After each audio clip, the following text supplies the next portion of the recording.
Hi peeps, welcome to Annoyed Gamer. I'm Marcus Beer and I'm sitting at a desk because I'm a lazy bastard and I want to sit down. And I just want to go at things in a kind of cool, calm and relatively collected manner today. Couple of topics. First topic, Sony. Sony, you know, those guys who with the PS4 have been doing everything right. You know, price. Cheaper than Xbox One. DRM. What's that? You know, some cool looking games. All that fun stuff, you know. Everything basically that Xbox One initially wasn't, these guys got right, and they got a lot of love for it, and they got a lot of pre-orders, deservedly so. Unfortunately, this is Sony. You know those guys. 2 steps forward, 2 steps back. This week, big hoo-ha hit the interwebs.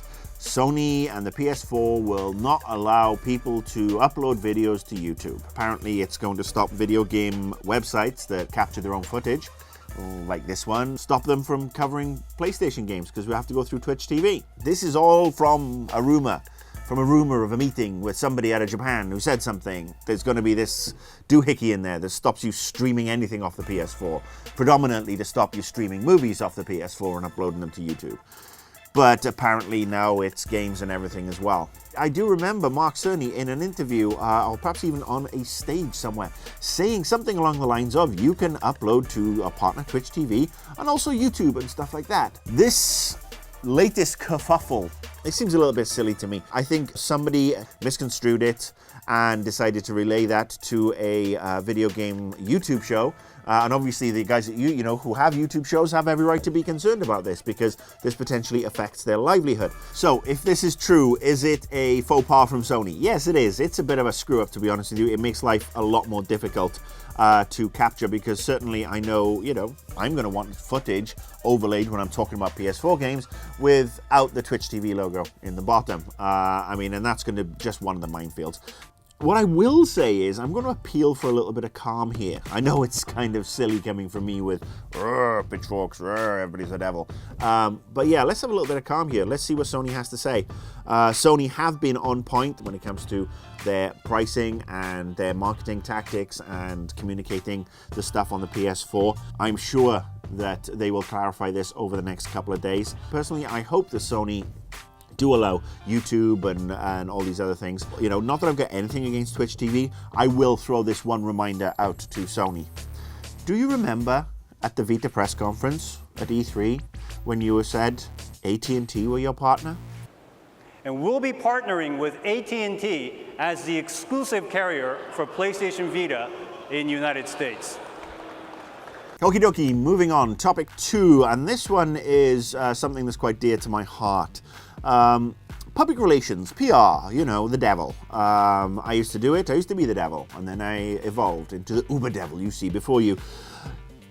Now, I am a big fan and a big respecter of the art of PR. I mean, PR is not an exact science. If you look at marketing, you can quantify things with numbers, and it's more square, if you will, more square and sciencey.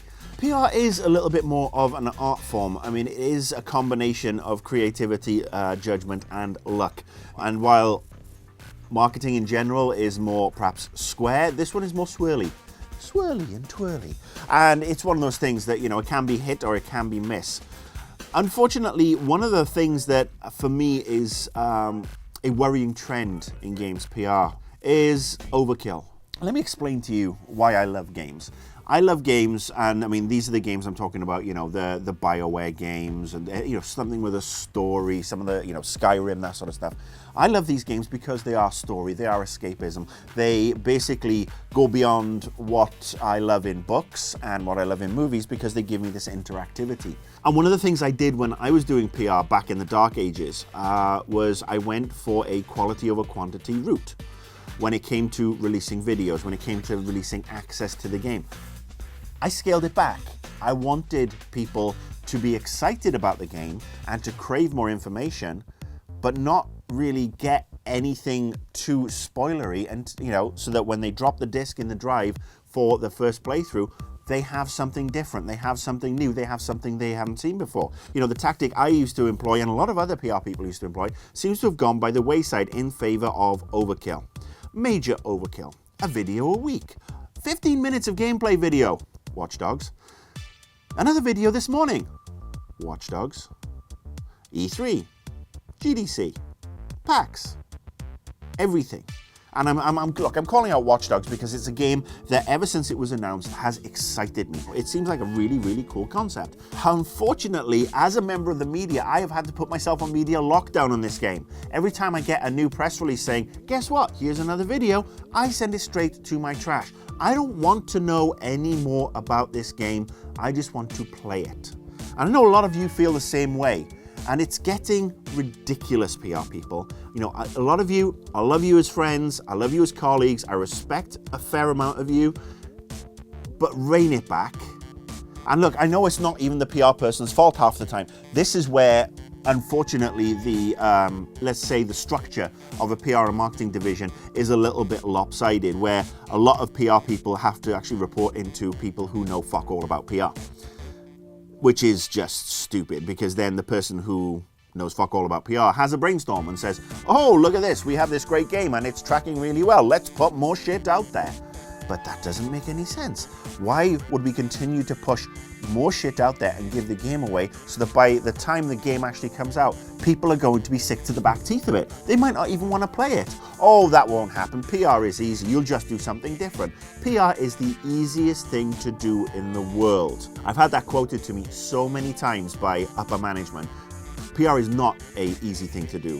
PR is always the first thing to get blamed. PR is always the first thing to get cut, because PR should be free. Seriously, I work for people who think that PR should be free, that you shouldn't invest in doing, you know, press tours, you shouldn't invest in putting a little extra effort into videos, press releases, whatever. I'm getting so sick of seeing press releases for games that are just about to come out.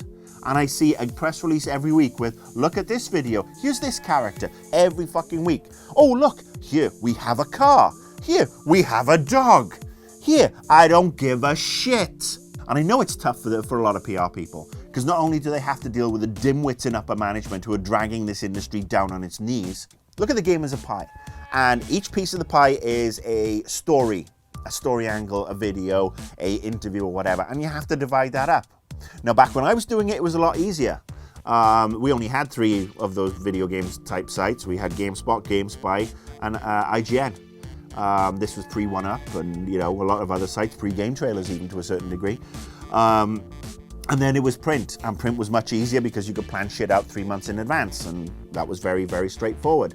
Now, however, everybody's got a website. So now you've got the UK, you've got Australia, you've got Japan, you've got all of Europe, you've got all the different individual territories, and all these people are crying out for exclusive content because exclusive is king. Exclusive is the thing that drives the numbers. People want exclusives to give you the premium position, to increase the awareness and the tracking and so on and so forth. And now with every territory demanding their own exclusive trailers, whatever, footage, it becomes nigh on impossible to do the job of a PR person.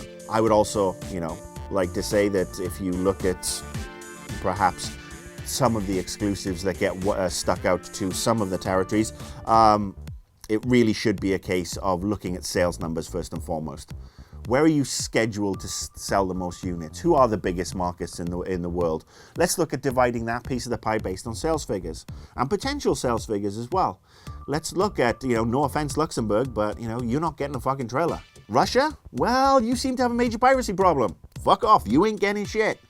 These sort of things, people need to stand up and manage their stuff better, because at the end of the day, all they're doing is spoiling the game.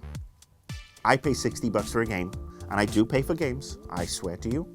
I don't get everything for free, as a lot of people seem to spaz out about. I'm very lucky I get evaluation copies, review copies sent, but I do buy a lot of games. And when I spend $60, when I drop that disc into the drive, I want an experience that's going to surprise me. I don't want to play the first 4 hours of a game and realize that I've seen the same fucking thing over and over. Getting kind of sick of it. Overkill PR is fucking ridiculous, and the only thing you're killing is our interest in the games you need to sell to us. Treat games like movies. Keep so much to yourself. Just tease.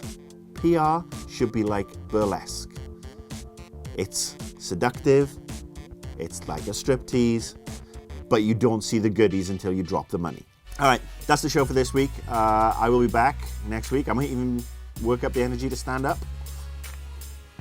Not promising, mind you. I owe you nothing.